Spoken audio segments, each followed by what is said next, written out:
여러분 구품사 같이 살펴보도록 할게요. 자, 품사라고 하는 것은 단어의 공통된 성질에 따라서 분류를 하는 거예요. 그래서 이제 어떤 단어가 있다라고 하면 이 단어를 공통된 성질에 따라서 이 단어는 이름을 나타내네. 그러면은 얘는 명사로 분류를 하고, 이 단어도 이름을 나타내네. 예를 들어서 얘는 꽃, 얘는 나무. 그러면은 이렇게. 근데 얘는 동작을 나타내네. 먹다. 이런 거는 동사로 분류를 하는 거죠. 이렇게 공통된 단어끼리 분류짓는 그런 기능을 하는 게 이제 품사예요. 자, 단어를 공통된 성질에 따라 분류할 수 있는 거. 자, 그러면은 여기 영어는 빨품사인데 국어는 구품사거든요. 자, 이 분류 기준 여러분 암기해야 돼요. 여기 있는 말.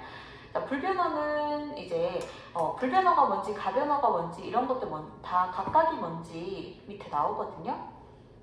자, 형태가 변하는지 여부에 따라서 불변어는 형태가 변하지 않아요. 아니 불자에 변화가 없다라는 뜻이죠. 자, 손이라고 하는 것이 예를 들어 숑이 되지 않잖아요. 형태가 그 자체로 손 고정돼 있죠. 자, 그래서 얘가 불변어가 되는 것이고요. 자, 그 다음에 우리 매우가 매유 이런 식으로 형태가 변하지 않잖아요. 그래서 이런 아이들이 불변어에 들어가고요.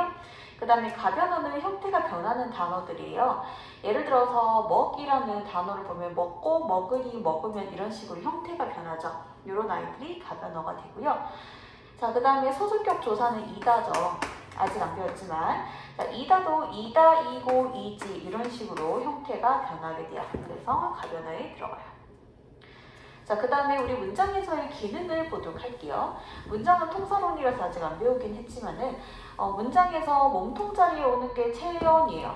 이때 체자가 뭐냐면 몸체자거든요. 문장에서 몸통 자리에 들어가는 말. 몸통 자리라고 하면 문장에서 주어, 서술어, 목적어, 보어 이 네 가지가 몸통 자리에 들어가는 몸통 자리예요. 그러니까 문장에서 주어, 서술어, 목적어, 보어 자리에 들어갈 수 있는 말이 체연이고요. 그 다음에 수식어는 문장에서 꾸며주는 기능을 하는 말이고, 그 다음에 독립어는 문장에서 비교적 독립적으로 쓰이는 말, 관계어는 관계를 나타내주고, 용어는 서술어 자리에 오는 말. 지금 이 말들이 다 형태론 쪽 개념, 통사론 쪽 개념이라서 어려울 거예요. 아직 안 배웠으니까. 자, 일단은 이 문장에서 이런 자리들에 온다라는 것만 알고 넘어가면 돼요. 좀 더 세부적으로 살펴보면 세 번째로는 그 각각의 말의 의미에 따라서도 또 한 번 나눌 수 있거든요. 보면은 이제 명사는 우리 이름명자를 사용해요. 이름명자. 이름을 나타내는 말이고, 대명사는 명사 대신이에요. 예를 들어서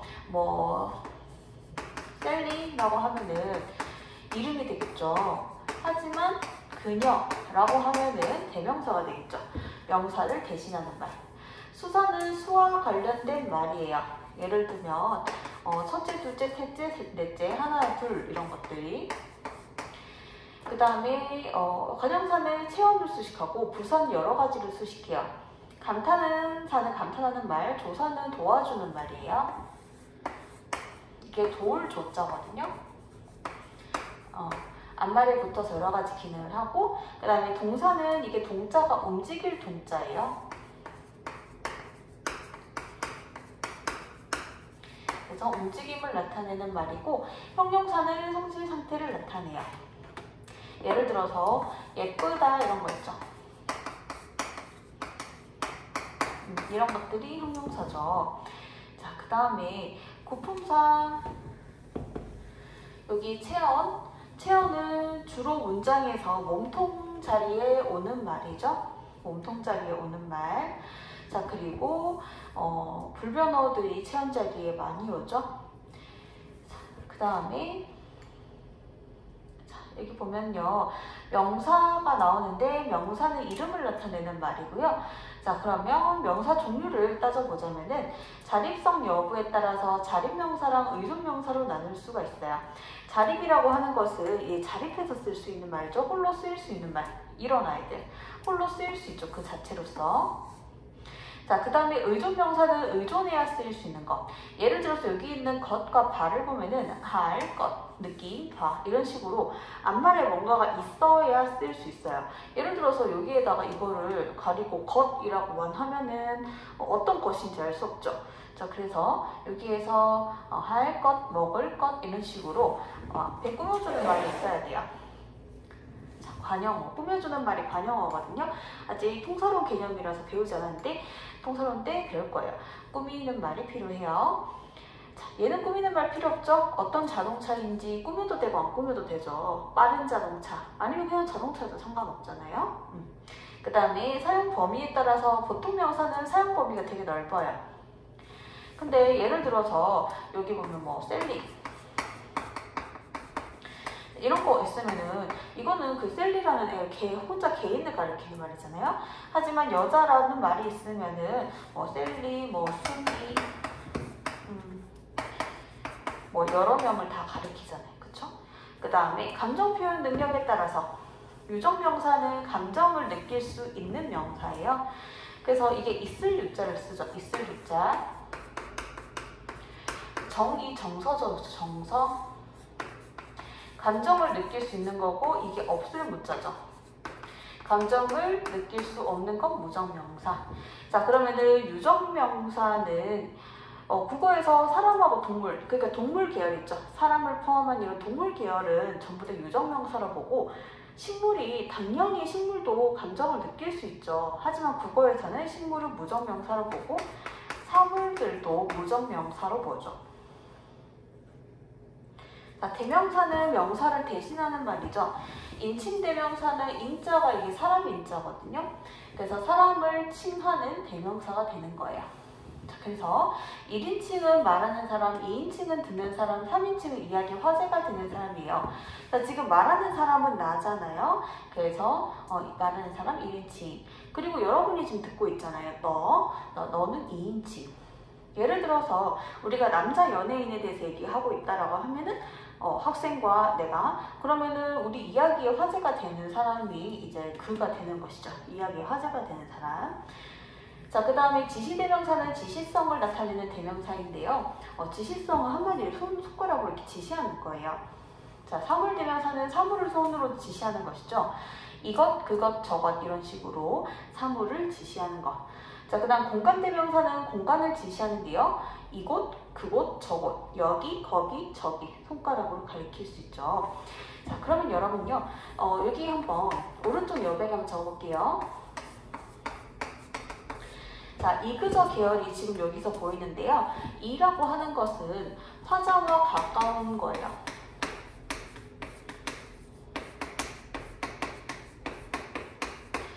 이것, 화자랑 가깝죠? 그 다음에 내가 학생이 저쪽에 있으면 그것 좀 줄래? 이렇게 내가 말할 거 아니야. 그것 좀 줄래? 자, 그러면은 그라고 하는 것은 화자와 멀고 그 다음에 상대방과는 상대방과 가까운.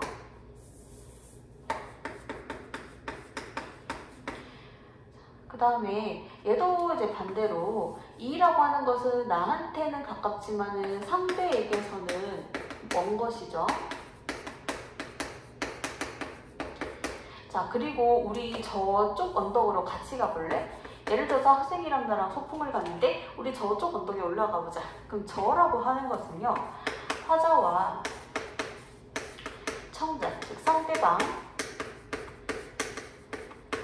둘 다에게 먼 것이요.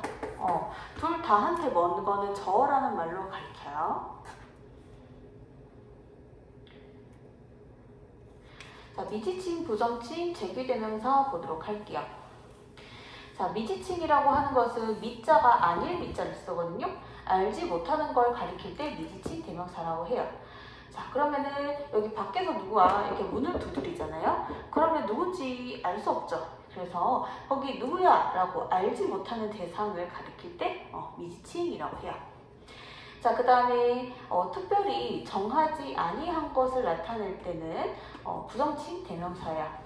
예를 들어서 누가 올 수 있어요? 누가 할 수 있어요? 그러면 누구나 다 할 수 있어. 누구나 파티에 올 수 있어. 라고 했을 때 어떤 특정한 대상을 정하지 않았죠. 그래서 특정한 대상을 정하지 아니한 것을 부정칭 대명사라고 해요.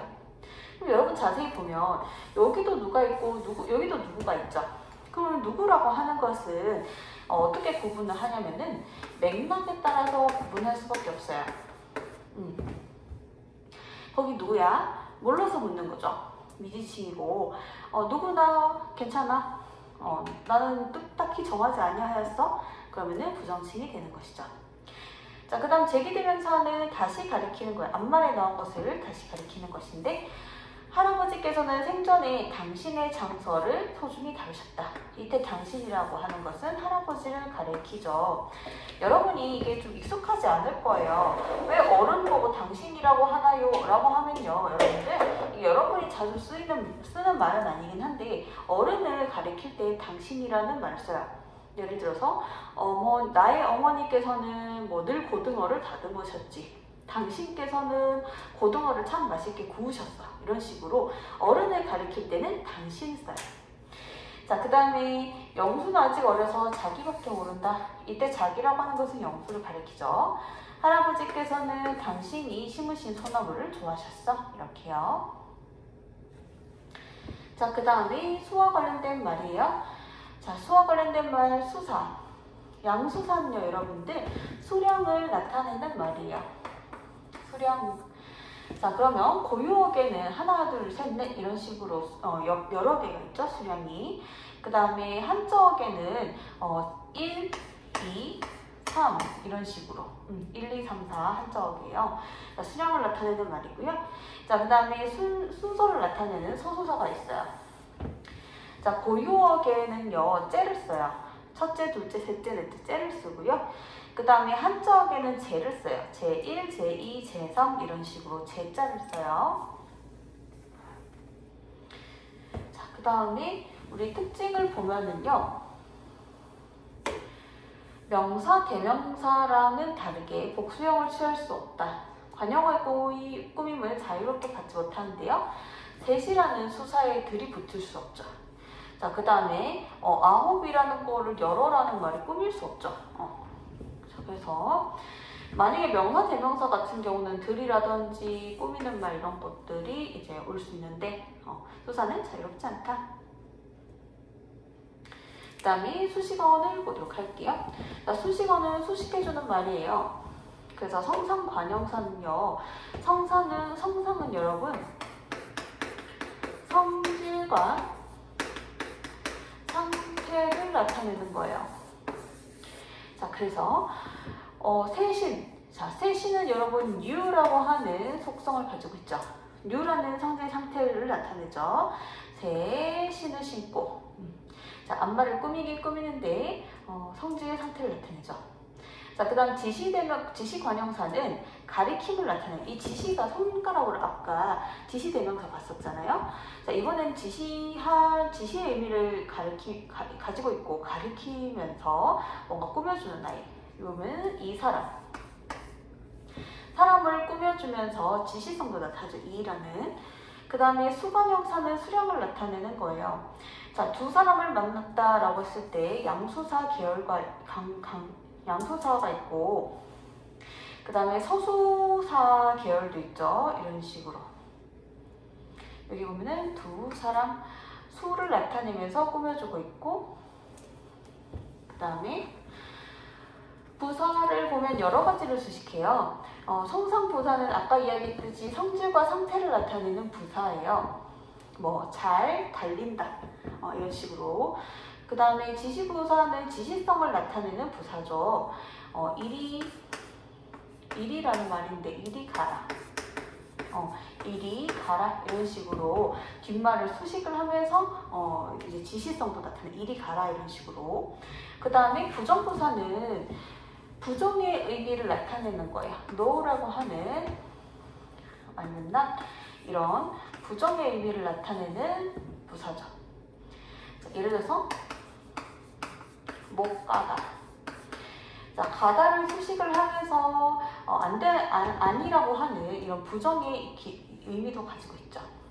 그 다음에 의성부사, 의태부사는 여러분이 문학 시간에 많이 봤을 텐데 얘는 문학 시간에는 의성어, 의태어로 배웠을 거예요. 자, 의성어는 여러분 알고 있듯이 성자가 소리 성자예요. 소리를 나타내는 말이고 문학에서는 청각적 심상이라고 알고 있죠. 그 다음에 의태부사는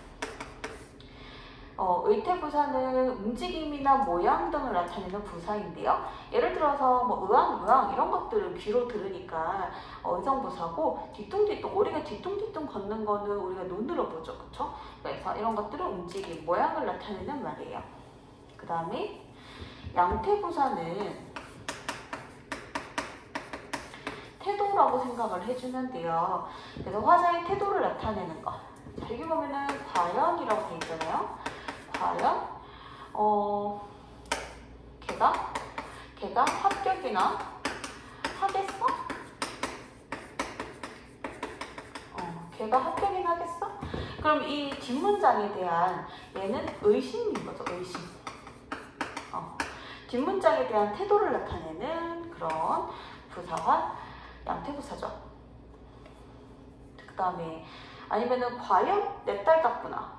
그때 과연은 뒷말에 대해서 이제 그 뒤에 내용상 뭔가 과연이 뭐 되게 기뻐하는 의미, 그쵸. 기뻐하고 그 딸을 믿는다는 그런 의미가 잘 나타나죠. 그 다음에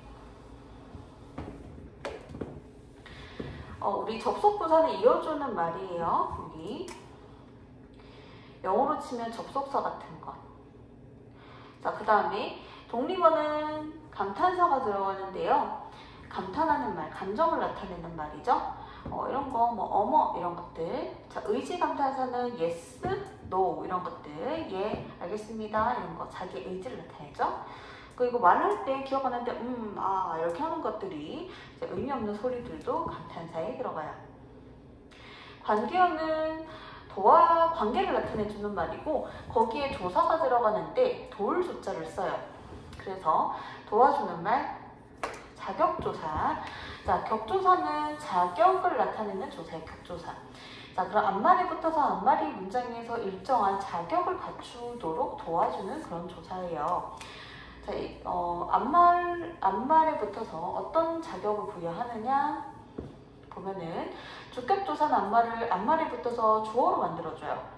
자, 여기 보면은 이거는 여러분 대표적인 주격조사고 이거는 높임의 대상한테 붙는 거고 이거는 앞에 말이 단체일 때 붙는 거. 그 다음에 서라고 하는 거 이런 말 뒤에 붙는 거. 자, 여기 보면요. 여기 보면 문장의 주인공이 얘잖아요. 그래서 여기 뒤에 붙는 주격조사 볼 수가 있죠. 그 다음에 할아버지께서 주무시다. 앞말이 높임이니까 붙는 이께서. 예를 들어서 이제 높임의 대상이 아닌 대상에게는 이가가 붙는데 이가를 높이면 이제 깨서가 되죠. 예를 들어서 뭐 내 동생 이 잔다. 그때는 이제 높일 필요가 없으니까 이가를 쓰죠. 그 다음에 에서라고 하는 것은 단체에서. 우리 학교에서 이렇게 단체일 때. 자, 그 다음에 둘이서 갔어 할 때. 이럴 때도 얘도 주격조사라는 거. 자, 그 다음에 목적격 조사는요, 을을이죠. 대표적인 것이. 을을이고, 자, 그 다음에 이제 목적으로 만들어준다는 거 알고 있죠. 자, 그러면 이렇게 됐고, 복격조사는 보어로 만들어주는 거예요. 자, 보어는 여러분 보충해주는 말이거든요. 아직 안 배워서.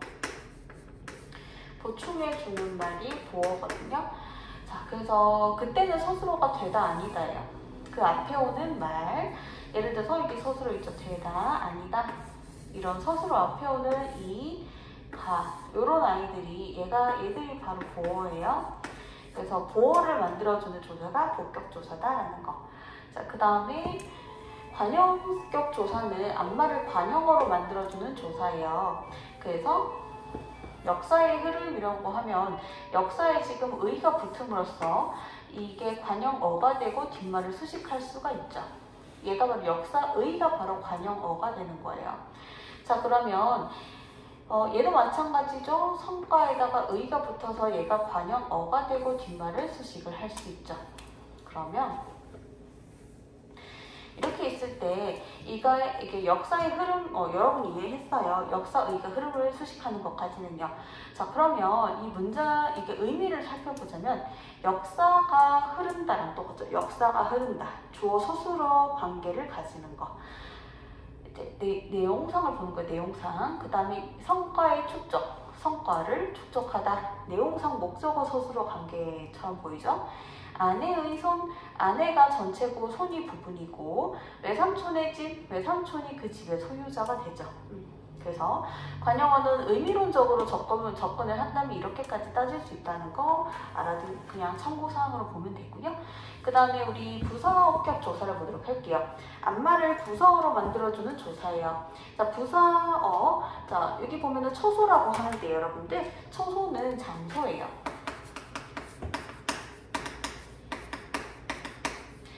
자, 그래서 앞말을 부사어로 만들어주는 조사가 여기 보면 처소이 거기에 붙었죠. 거기라는 장소에 얘가 붙었죠.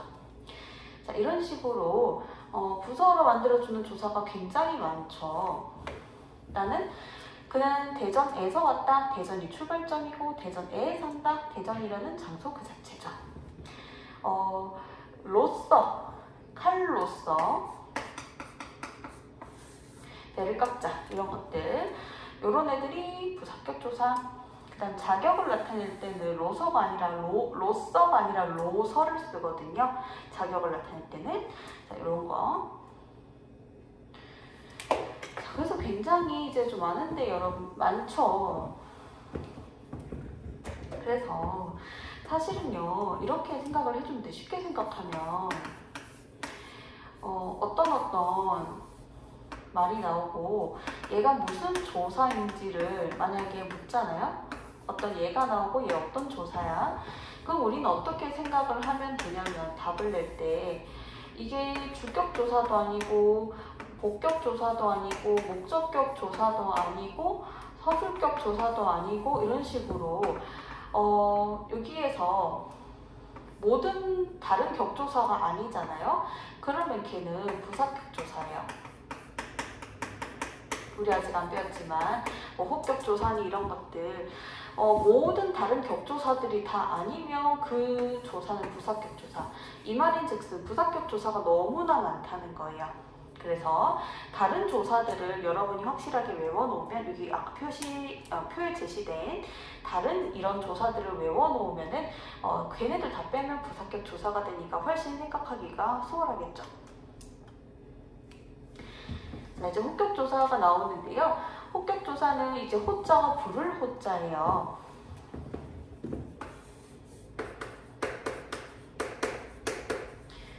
누구누구야 놀자라고 했을 때 그 사람을 불렀죠. 그래서 얘가 바로 호격조사. 자, 그 다음에 서술격 조사. 서술격 조사는 이제 앞말을 서술어로 만들어주는 조사예요. 자, 그리고 이거는 무슨 말이냐면요.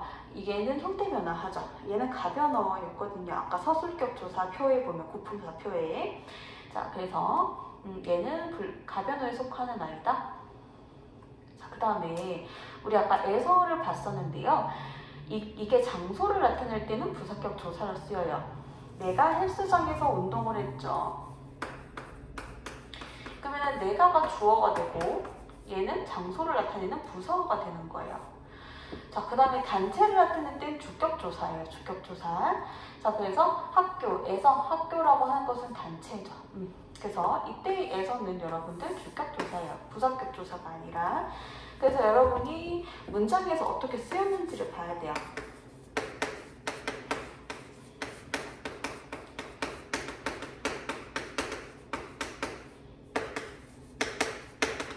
아직 우리가 안 배우긴 했는데 하나의 단어가 이거는 조사 여러 조사로 쓰이는 거고 또 품사통용 얘기를 하려고 했는데 그거 지금 얘기하면 헷갈릴 것 같아서 자, 그럼 일단은 이렇게 에서라고 하는 건 특이하게 문장에 따라서 여러 가지 조사로 쓰일 수 있으니 이 두 가지로 문장에 따라서 판단하면 되겠다 이렇게 생각을 해주면 돼요. 그 다음 보조사를 보도록 할게요. 자, 보조사는 앞말에 붙어서 특별한 의미를 더해주는 조사예요. 자격을 부여하지 않고 이번에는 의미를 더해주는 거예요. 그랬을 때, 자, 여기 종류를 보면은 이렇게 표가 나오죠?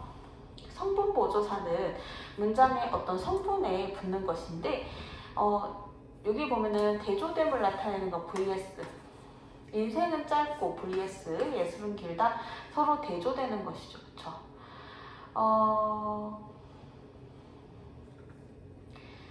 자, 그 다음에 다른 사람은 몰라도 너만의 나라에 대해 여러 가지 예문이 지금 나와 있거든요. 자, 그 다음에 깨끗은 한데 너무 좁다. 이런 것들. 자, 그 다음에 어떤 것이 화제가 되는 걸 나타내는 보조사가 있는데, 여기에 보면은 이 책은 이 문장의 화제죠. 그 다음에 강조의 뜻을 나타내는 보조사가 있어요. 너에게도 잘못은 있어. 잘못을 강조를 하고 있죠. 너한테도 잘못이 있어. 자, 그 다음에 도라고 하는 것은 to라는 거죠. 영수도 수련회 갔어 라는 거. 그 다음에 만이라고 하는 것은 only죠. 그래서 그 사람만 only 참석했어. 자, 그 다음에 우리가 할 수 있는 데까지는 해보자. 거기까지는 해보자. 그게 최고치. 극단적인 것까지. 자, 그 다음에 이런 또 다른 성분 보조사들이 있어요. 종결 보조사는 문장의 종결어미 뒤에서만 쓰이는 보조사예요. 그가 갔네 많은, 갔네 그려, 가끔은 그래, 이런 부분들, 이 부분들이 문장 끝에 이제 발화자가 말하는 사람이 이제 그 자신의 감정을 드러내는 부분이거든요. 자, 그래서 종결 보조사, 여러분이 잘 쓰진 않지만, 그 다음에 통용 보조사는 문장 성분에도 붙을 수 있고 문장 맨 끝에도 붙을 수 있는 보조사를 뜻해요. 자, 여기 보면 애기들이 이제 높임말을 하려고 요를 되게 많이 붙이죠. 여기 보면은 문장의 성분에 붙이고 성분에 붙이고 얘는 문장 끝에 붙었는 거 알 수가 있죠. 얘는 통용해서, 그러니까 문장 성분에도 붙고 그 다음에 문장 끝에도 붙는 이 통용 그것이 이제 통용 보조사다라는 거. 접속 조사는 이어주는 조사예요. 그래서 문어체에서 우리 자유와 평등의 실현을 위해서 싸웠다라는 거. 자유 앤드 평등을 위해서 싸웠다. 자, 그 다음에 구어체가 되면은, 자, 문어체 구어체라고 하는 것은 사실은 이런 말이에요. 글 쓸 때 쓰는, 그 다음에 구어체는 말할 때 쓰는 거.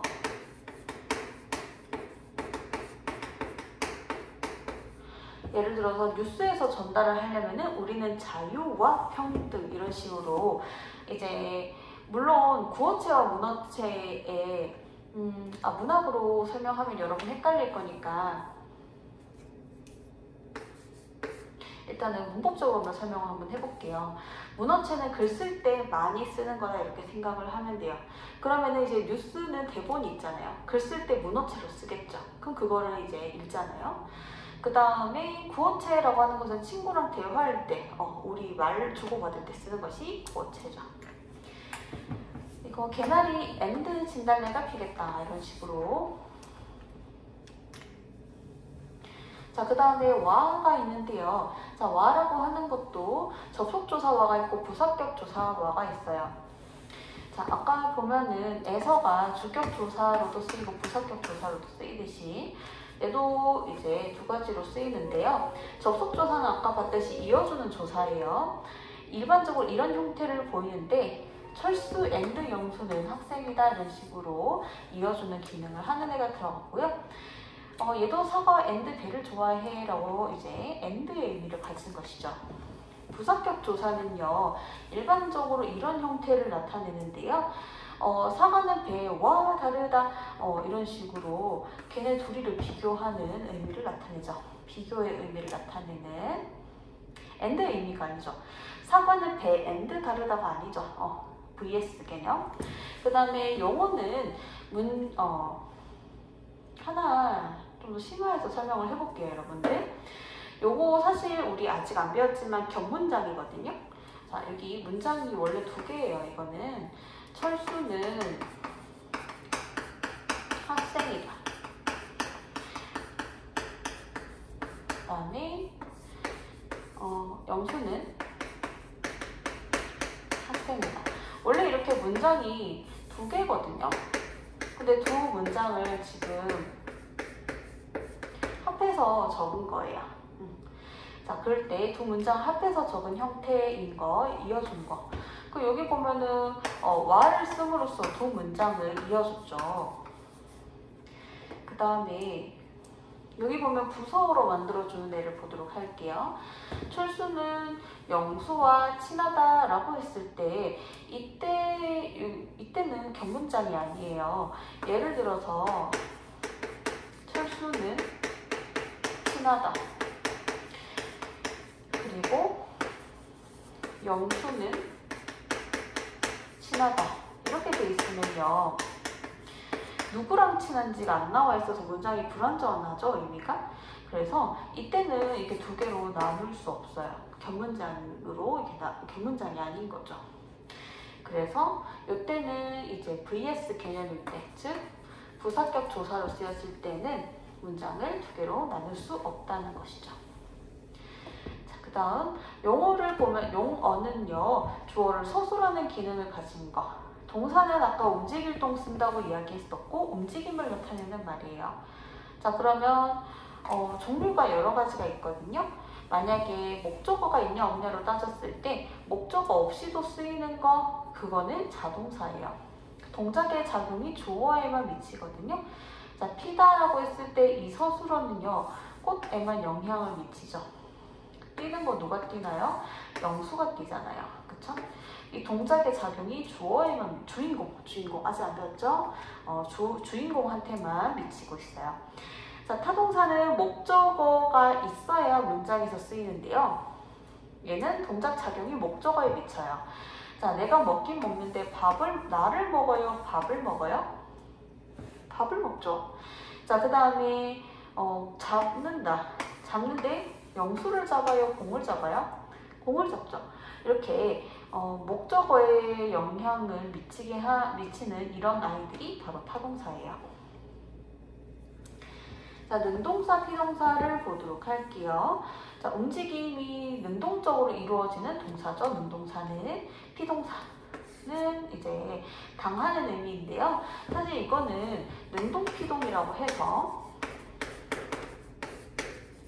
이거는 통사론이 있어요.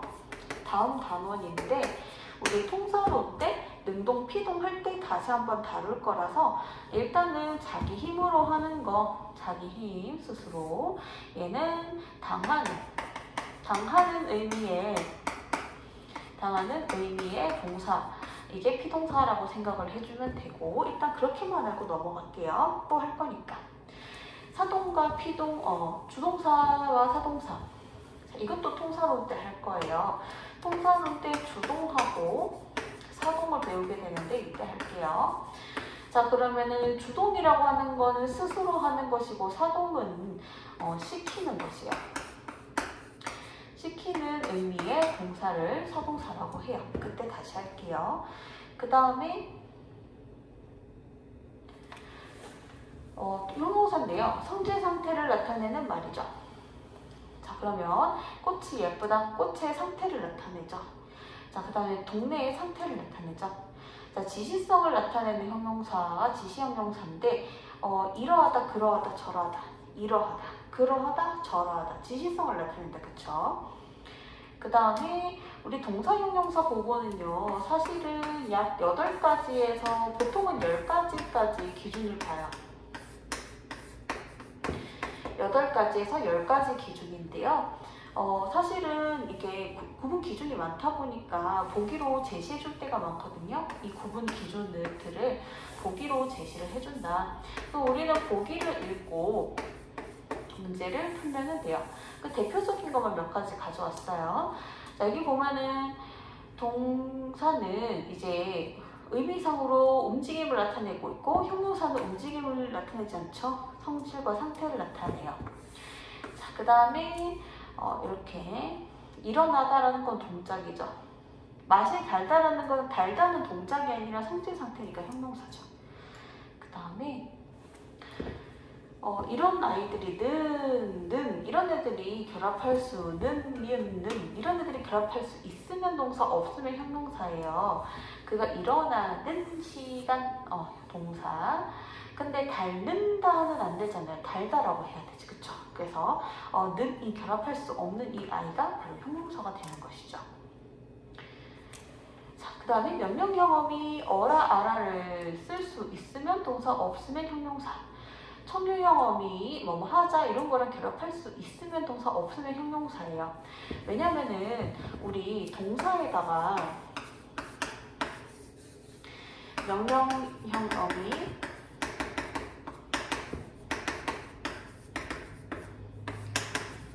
청유형 어미를 쓰게 되면은 예를 들어서 뭐 뛰다라는 동사가 있는데 뛰어라 그럼 뛸 수 있죠 실제로. 그 다음에 우리 같이 뛰자, 너랑 나랑 같이 뛰자. 아직 청유형일 때 요 개념들은 여러분 통사 올 때 다시 할게요. 뭔가 같이 하자, 우리 같이 뛰자, 같이 뛸 수 있잖아요. 뭔가 명령을 하거나 청유를 했을 때 그 동작을 할 수 있죠. 그러면 동사인데 예를 들어서 형용사는요, 형용사는요 명령이나 청유가 왔을 때 청유를 붙였을 때 예쁘다를 해볼게요. 우리 예뻐라 명령을 한다고 해서 그 사람이 그 자리에서 예뻐질 수 있어요? 바로? 안 되죠. 불가능하죠. 그 다음에 예쁘자 바로 같이 예뻐질 수 있어요? 그 자리에서? 안 되죠. 자, 그래서 이렇게 명령 청유를 쓸 수 없는 것이 형용사다. 그 다음에 목적을 나타내는 러와 의도를 나타내는 려와 결합할 수 있으면 동사, 없으면 형용사. 그러니까 형용사가 편식을 좀 되게 많이 하네요. 그쵸? 뭔가 결합할 수 없는 애들이 많아요. 자, 이런 것들. 떠나려고 한다는 괜찮은데 아름다우려고 한다, 예쁘러 한다. 안 되죠. 자, 여기까지고요. 자, 여러분 고생 많았고 그 다음 강의에서 우리 만나보도록 할게요.